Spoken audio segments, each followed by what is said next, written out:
Welcome to the Sanity Project podcast, where you can awaken your mind to clarity and success even in today's life challenges. We're here to provide insights and solutions that will help you live a sane, healthy, and prosperous life. Here's your host, Joanne Victoria. Hello, everybody. This is Joanne Victoria with another exceptional podcast on the Sanity Project podcast. The purpose of this podcast is for you to discover a life of clarity, confidence, and success. Our guest today is Lucas Root. Lucas Root is an accomplished speaker, entrepreneur, and business success mentor with over 19 years of success across banking, technology, investments, health and wellness, athletics, and interactive media, also called gaming.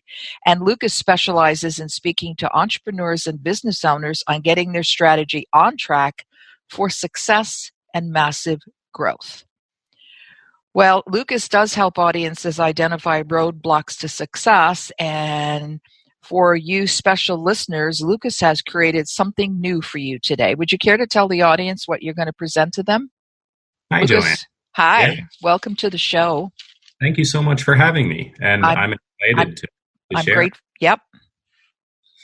I've spent the last couple of days putting together a framework for how to successfully work from home, and your audience gets to hear it first.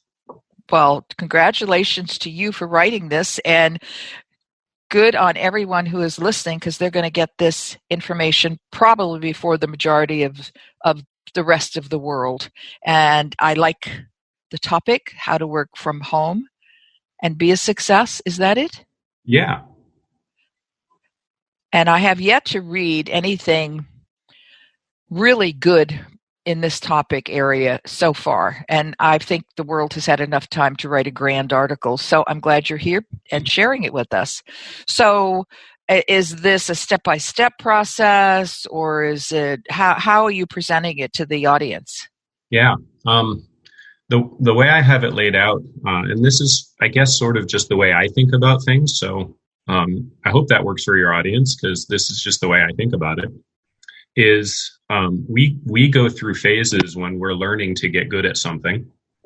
And I think that's just normal human behavior. So I've identified each phase of going from, a work from home newbie to being a work from home pro. And then I've identified. Oh, I like that. That's good. That's fresh. I didn't even write that. That's what happens when you talk in a conversation. I like that title. Yeah. Try that. Thank you. I will. Thank you. I like that, because that covers everybody. And also I like that. Yeah, that one feels really good. Good. That's way better than what I was thinking before. Well, that happens. As a sidebar, I'm not going to take up too much of your time. I write posts 4 days a week to my list. And it goes out to the list on the appropriate time that I've scheduled. But when I get ready to post it to other locations, I change it. I change the title, not all the time. But I go, good God, what did I write? And I like, let's put these words in there, take those words out, a little bit of editing, and I usually change the title. Yeah. It just happens that way because, we change. Yeah. But I think that's a great title. That's a pretty sweet one. Thank you for having that conversation with me. Yep. Okay. Move forward. Yeah. So, and I've identified 4 separate phases that people will have to pass through. And then I've identified what you're going to learn in that phase. And as you learn and implement those things, that's going to help you sort of graduate from that phase into the next one. Sounds perfect. Yeah. So do we want to talk about that now? Yes. Cool. So phase 1 for the brand new, I've never worked from home before, and COVID-19 has me home. Phase 1 is what I'm calling distractions, and everybody knows exactly what this is. It's the phase that honestly is the reason why your boss, if you work for a corporation, is the reason why your boss doesn't want you working from home. Mm-hmm. You get up in the morning, you go over to your computer, you sit down and log in, and there's Facebook left over from your meme hunting and looking at family videos last night. And you get sucked into Facebook. And honestly, Joanne, you and I probably still have this problem. The difference between you and I as work from home pros and, the average newbie is that you and I have a routine in place.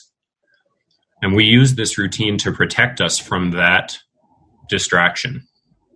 That's why I'm calling phase 1 distraction. So the key to move to accepting and growing through the distractions that phase 1 is building some routines. The first routine is a way to kick off the beginning of your day. Now, I'd like to correlate this to a normal workday where you go to the office, because the truth is, while most people don't do their morning routine intentionally, there is a morning routine. You get up, you drink coffee, you eat some breakfast, you take a shower, you get dressed, you hop in the car, and you drive to work. You didn't build that routine in order to create the best version of you, but that is the routine you have, and that's how you kick off the start of your day. And so your psyche knows that you have arrived at work and it's now work time.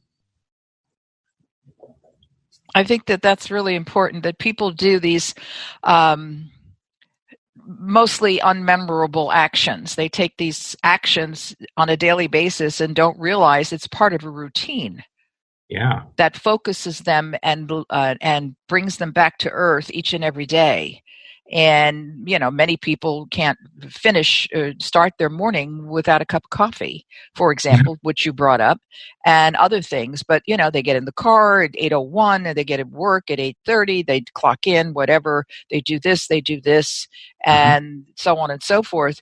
But if they have to work from home, it may change. It may change. I don't think they'll take that shower every morning. Yeah. To be perfectly honest, I typically don't take my shower in the morning. I do take 2 showers a day every day, but I typically don't do it to start off my day. Interesting. Is there a reason for that?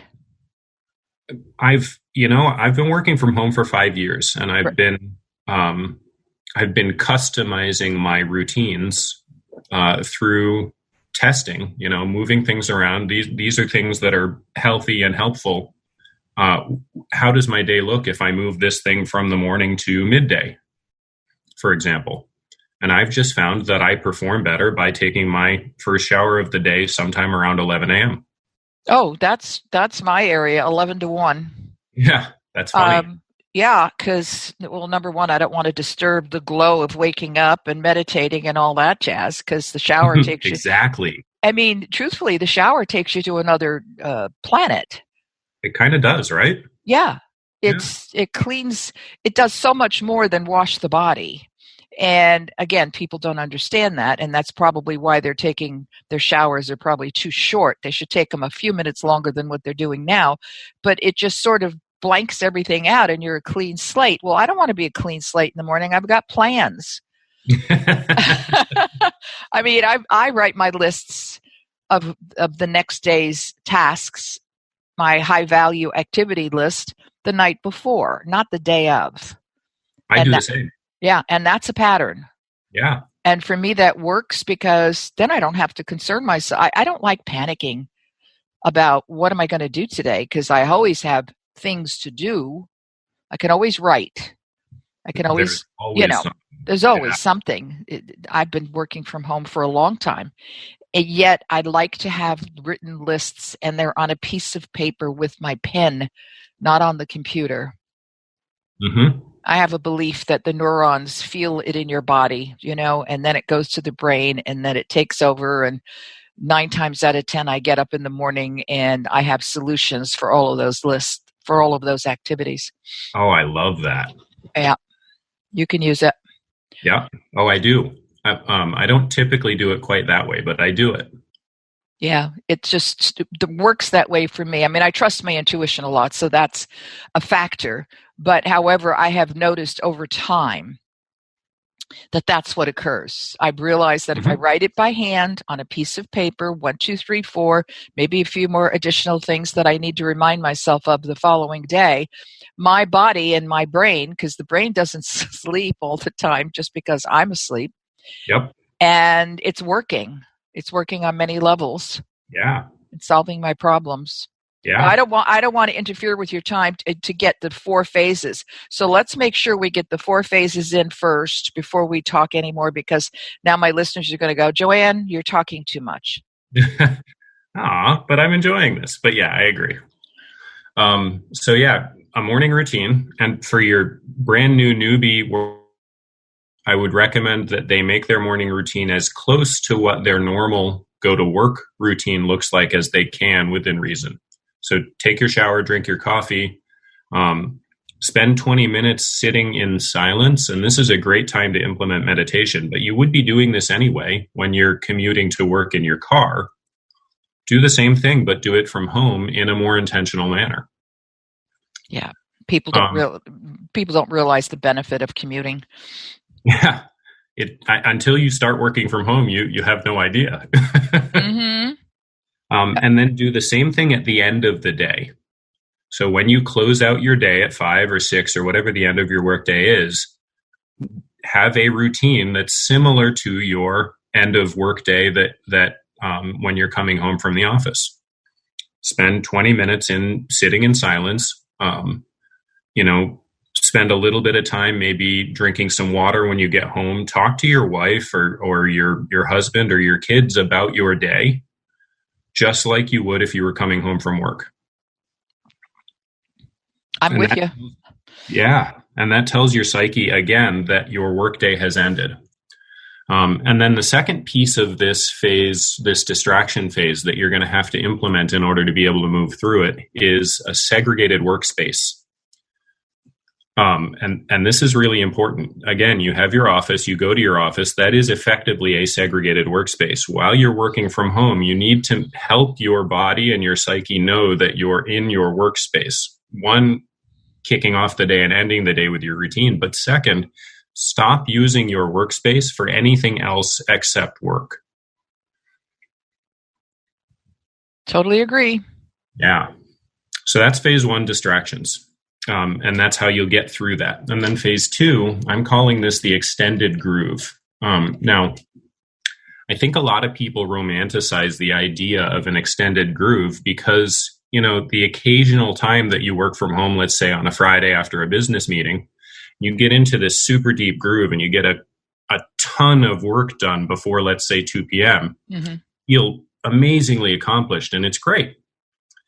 The thing is that when you get into that super deep groove, you have a couple of risks that you need to manage. Number one, it's so easy to treat absolutely everything as a distraction, and that includes drinking water, taking your bio breaks, going to the bathroom, even stretching your legs or your back from sitting down for long periods of time. And I have done this numerous times, and that's why I created a phase for this. It takes a little while for you to implement systems using tools in your life to make sure that this doesn't happen to you routinely, because if it does, you're going to find yourself crashing on your couch at 2 p.m. That's happened to me a couple of times until I realized I just cannot write for 4 hours. Yeah. Because it's too easy. And I always tell people, move away from your computer every 30 minutes, and I didn't pay attention to my own guidelines. Yep. And that's what happens, of course, and that's how I continue to learn. And it's very important for people to understand this. I think that newbies might not get it right away, but once they crash, they will. Once they crash, they will. I completely agree. So for the brand new, fresh out the gate work from home newbie, they might be thinking that getting into this extended groove is like, that's the golden ticket. That's when you've really mastered working from home. And so I just want to say it's not.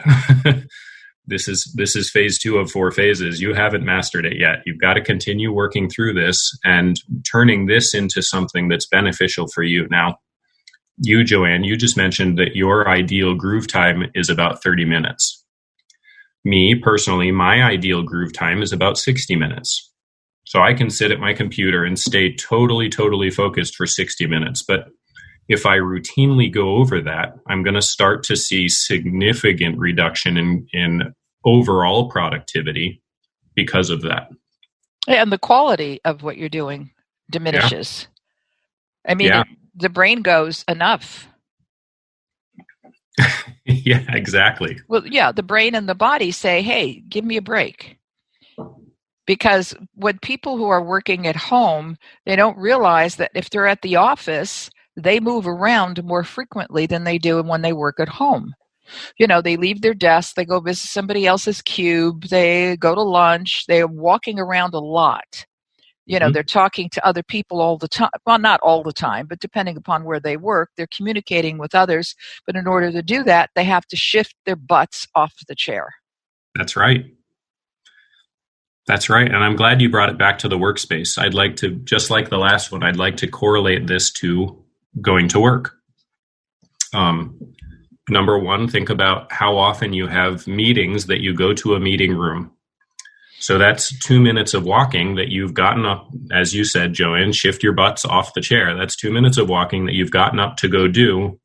And then you're going to sit there in that room for 30 minutes. And then you're going to do another 2 minutes of walking to get back to your desk. And those 2 minutes of walking that you've spaced out throughout your day, it's incredibly powerful in terms of, one, helping your body remain a biological being.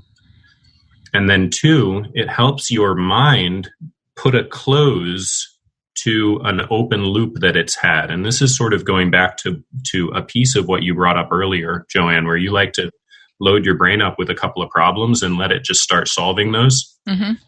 It's a really useful tool to spend a little bit of time loading your brain up. And we do this naturally at work when we go to a meeting. We're loading our brain up in that meeting with a problem, typically one, but sometimes more than one get discussed in a meeting. And then when you get up at the end of that meeting and you walk back to your desk, your brain knows that 2 minutes of walking closes that loop and allows it to move from the front of the brain, where you're sort of capturing information, into the problem-solving part of your brain.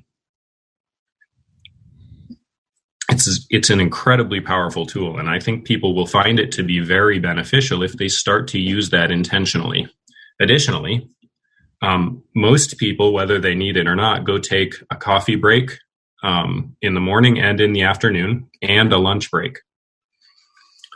And it's so easy when you're working from home and you're still a relative newbie to just blow right through those times, because you don't have your coworker coming over saying, hey, we doing coffee now?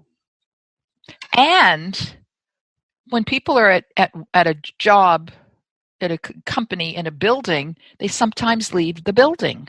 Yeah. That's why I tell my people, when you have lunch, go out. You don't have to go out to eat. Yeah. Eat your lunch and then walk. Or sit outside on your porch, whatever works, but you have to change the atmosphere. 100% agree. That's a great point. So for me, the tools I use, number one, I have a reminder on my phone every 60 minutes during my work days. It says, go take a 2-minute walk every 60 minutes. Additionally, I do twice a day, 20-minute coffee break walks, and I don't actually drink coffee. And, you know, I work from home. I don't have anyone to go on my coffee break walks with. But that 15 minutes of coffee break walks, it's just like what I used to do when I had an office and I would go to the office. And then you brought up lunch, Joanne, and I do the same thing. I eat lunch away from my desk and I take a walk with that lunch. Absolutely. Yep.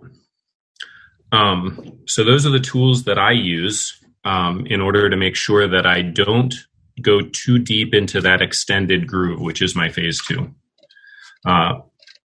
Phase 3. Go ahead. We're on phase 3. I'm glad about that. Yeah. I'm excited about, because you're giving a masterclass to people here. You do know that. Oh, yeah. That's what you're providing, which is going to be a good course for you to do as well. But that's just me. I hadn't even thought about that. Yeah. This is good. This is good. But this is a masterclass, and that's I'm going to market it as a masterclass. Awesome. Yeah. Well, I'm glad you and your audience got it first. I'm glad too, and they should be extremely grateful. You hear me, people? Be glad. Go ahead, so we get 3 and 4 in, because I'm excited about listening to what these are. So phase 3 is training. You've identified the challenges in distractions and deep groove, right? And then we've identified a couple of tools that are going to help you move through those. Phase 3 is when you start to turn that into a skill and you train yourself on that skill. For me, one of the biggest pieces of that sort of training process is testing. Do I want to take that walk, that 15-minute morning walk? Do I want to take it at 10 o'clock or do I want to take it at 10:30? Do I see a meaningful difference in my productivity as a result of that? And you'll see it quickly. What does my morning routine look like if I get up, get dressed, take a shower, shave every single day just like I normally would? Or are there pieces of that morning routine that maybe can be left off and I still have just as much productivity? So that's what I call training. Just like if I were training for archery or soccer, phase 3 is training for working from home as a master skill. I see that. That's interesting. Now I know why some of the people I work with are going insane. Because they don't like working from home. They like the social interaction, and I myself am a part-time introvert, so it doesn't bother me. I have enough outlets. But I think people, they need to train themselves to work from home. This is really important. Yeah. It's not an ability. It's not something we just are granted when our boss says, yeah, go ahead, start working from home. And all of a sudden we level up and have it. No, the leveling up comes as a result of work and integration and information. The information you and I are providing right now, but they still have to do the work. And that's what phase 3 will be. It's that repetition, the cementing of those routines and the utilization of the tools, and then starting to test whether or not the basic routines can be improved. So, for example, my morning routine now, very much like yours, I think, Joanne, I meditate, I drink cold water, I do some journaling, I read a book. All of this is entirely by myself and entirely quiet. I don't listen to music. I don't play a meditation track. All of this is 100% self-internal work. It's my morning routine. And that's what kicks off my day. You and me both. I'm very quiet. I don't drink cold water, but I do drink 2 glasses of water in the morning. And I don't drink coffee either, because I don't drink anything but water anymore. I don't drink tea, any kind, but I meditate, I read, and it's all quiet. My phone is locked off. I don't accept phone calls until after a certain time. Usually, whatever, it doesn't matter, because people get, oh, she doesn't pick up her phone. But my phone is locked in the morning for me. Mm-hmm. And I just have my own routine that has worked quite well. And sometimes when people try to interfere with my routine, they take their life in their hands. Because, do not call me. Do not have, there are no emergencies before a certain time in the morning, even from my family. They know, especially they know. But I think it's important. Okay, let's go on to phase 4. Are we there? Yeah, we're there. Phase 4 is what I'm calling smooth sailing.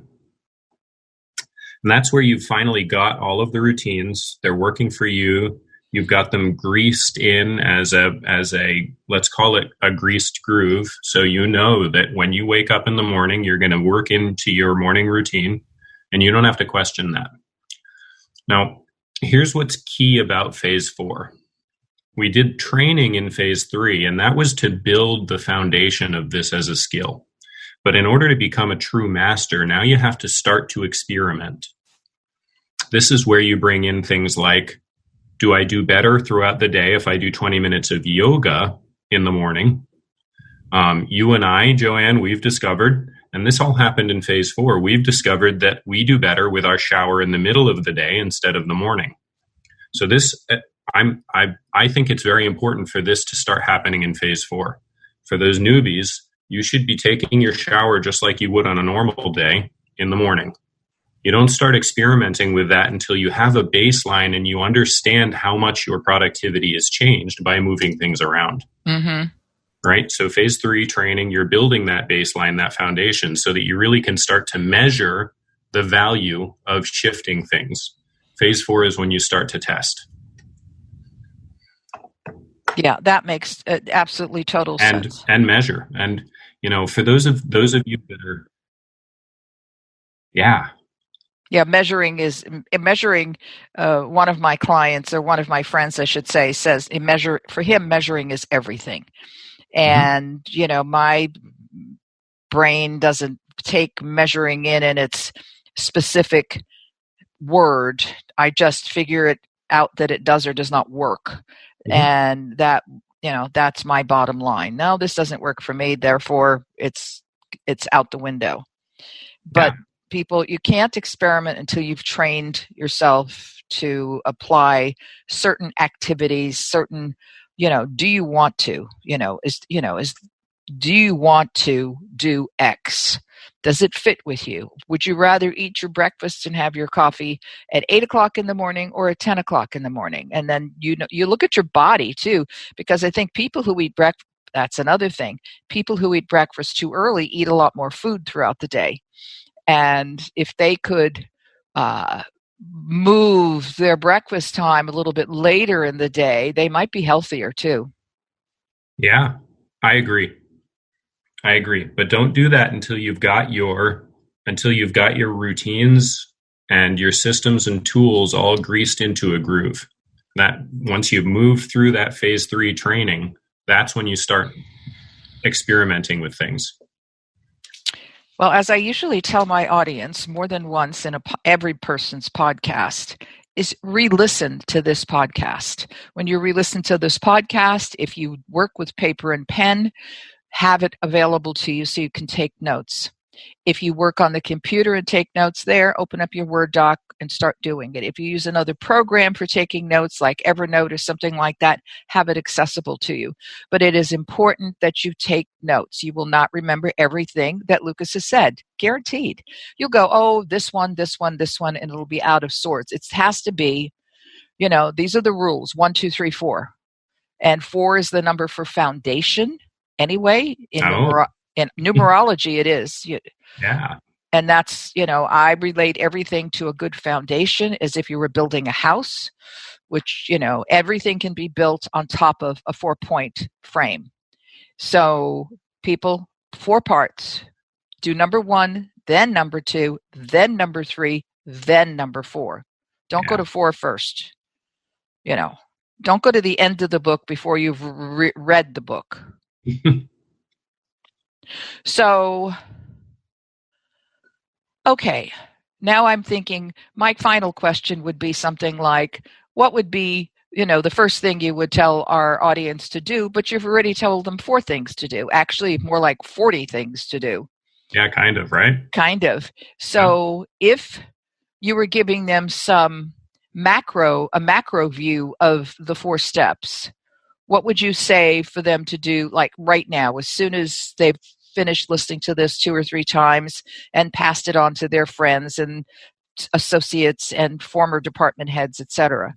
What would you tell them? What is the biggest thing that you could tell them right now to do? Just do that step today. What can they do now? A morning routine, a lunch routine, and a close the day routine.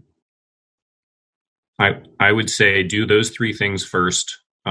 You'll get the biggest bang for your buck. Those are probably the most critical pieces of the foundation of the success of this framework. Yes, because this is amazing. Okay, people, you can find Lucas Root at lucasroot.com. It's LUCASROOT. His email address is info@lucasroot.com. And it's a great website. It has a lot of information, but it also gives you some direction to take. I think he provides a free something on his website, and just download it. Do what you need to do to follow the yellow brick road. I want to tell all the listeners as well to go to askjoannevictoria.com. You can get a copy of one of my books. It's free, The True Self Handbook, a guide to transform your life. And I also have a report on 5 steps to life work harmony. So everybody have a great day and enjoy yourself and enjoy this recording. Oh yeah, go to Apple and give Lucas Root a 5-star review, okay? Because he deserves at least 5 stars, but that's all Apple provides. Take care, everybody. Bye-bye. I hope you enjoyed this episode of the Sanity Project podcast. Please go to AskJoanneVictoria.com to listen to more podcasts. Check out Joanne's coaching programs and get a free copy of her report, 5 Steps to Achieve Life-Work Harmony. That's AskJoanneVictoria.com. Take care, and thanks for being here.